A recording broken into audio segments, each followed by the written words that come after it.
আসলে টোটালি মিলে একটা কথা বলি, পার্মানেন্টলি আপনারা কোনো প্রোগ্রামে তাকে নিয়ে প্লিজ ডাক্তার দেখান।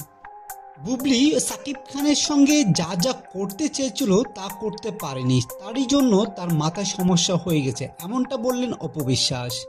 ভিউয়ার্স, বিস্তারিত জানতে পুরো ভিডিও জুড়ে আমাদের সঙ্গে থাকুন।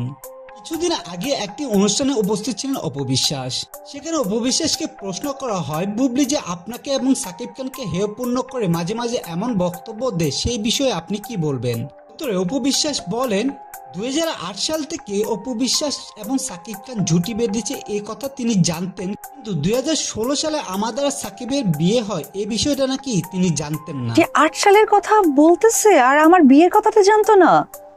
ও মাই গড, আসলে না এটা একটা মানে মানসিক ভাবে আমার মনে হয় যে সে আসলে যা চেয়েছে বা যা করতে চেয়েছে সেটা আসলে পান নাই, বিধায় এখন ভুলভাল বকছে। কথাটা বলে অপু বিশ্বাস উপস্থাপককে অনুরোধ করেন তাকে যেন ডাক্তার দেখানো হয়, একটি প্রোগ্রামে ডেকে এনে তাকে যেন সুস্থভাবে চিকিৎসা করানো হয়।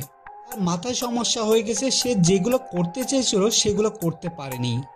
ভিউয়ার্স, এই বিষয়ে আপনাদের কোনো মন্তব্য থাকলে সেটি কিন্তু কমেন্ট বক্সে জানিয়ে দিতে ভুলবেন না।